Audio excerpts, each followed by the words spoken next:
শাহিন শাহ, আব্বা জানে না কয়ে কোনে যাবা দেন? আমার এই মুখ আমি কাউকে দেখাবো না। আমি সুকুমারে কইলাম যে আমার মাথাটা নাড়ি করে দিয়ে আমি গ্রাম ছেড়ে চলে যাই। চুলটা ফাইন করে সাইজ করে দাও তো। কে রে হকমান,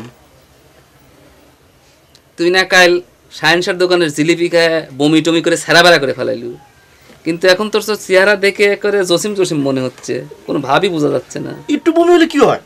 ঠিক হয়ে গেছে। ও ঠিক হয়ে গেছে। তা হঠাৎ তো চুল সাইজ করা লাগলো, বিষয় কি তোর? বিষয় তো একটা আছেই সুকুমার দা, তো অবশ্য সঠিক করে আমিও কবার পারবো না। মাসুদ ভাই কলো চুল দাড়ি কাইটে ফিটফাট হয়ে থাকিস, তাই আসলাম। কি দেখ হইছে? মাসুদ ভাই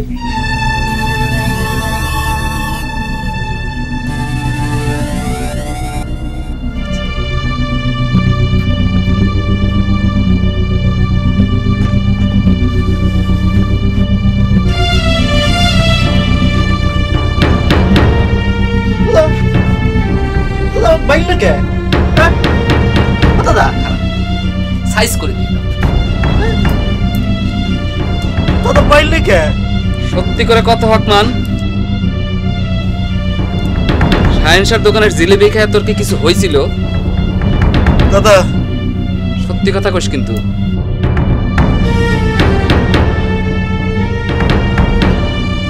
দাদা গো, একদম সত্যি কথা ক। দাদা গো।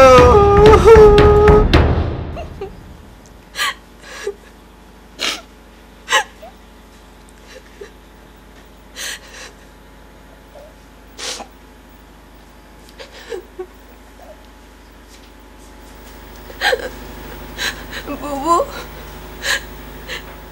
সায়েন্স এমন কাজ করতে পারে না বুবু।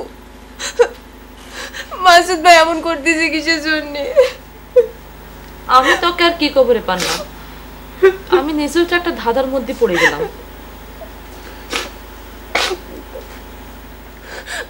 বুবু তোকে এখন কথা কই, আমার মনে হচ্ছে ওই মাসুদ ভাই এই সব ষড়যন্ত্র করতেছে।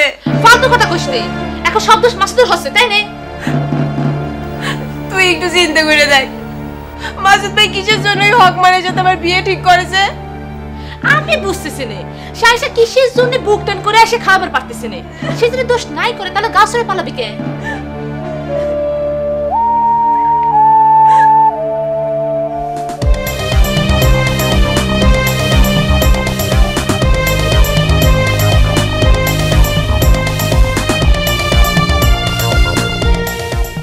মনে করেন যে ওই অবাক পিসি ছবির মতো কাহিনীটা ঘটে গেল।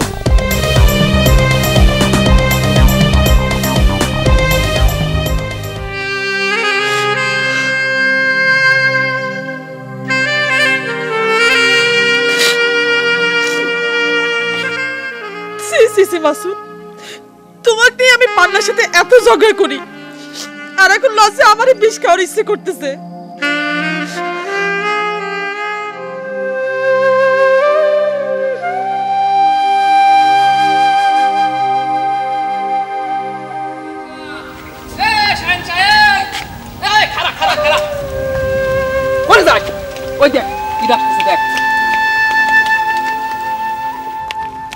শাহিন শাহ, আব্বা জানে না কয়ে কোনে যাবা দেন? আমার এই মুখ আমি কাউকে দেখাবো না। আমি সুকুমারে কইলাম যে আমার মাথাটা নাড়ি করে দিয়ে আমি গ্রাম ছেড়ে চলে যাই। আরে আর মাথা নাড়ে করা লাগবি না বন্ধু, তোমাকে কইছিলাম না যে অবাক পৃথিবী বইয়ের মতো ভিলেন ধরা পড়ে যাবি। হালখাতা এখনো শেষ হয় নাই, আমি নতুন বছরে তোমাকে নিয়ে একটা হালখাতা খোলার চিন্তা করেছি। হীরা, ওদের দুজনে নিয়ে বাড়িতে সুকুমার এসো। তোর সায়েন্সের চেয়ারও ভালো, চলে বাড়ি চলে।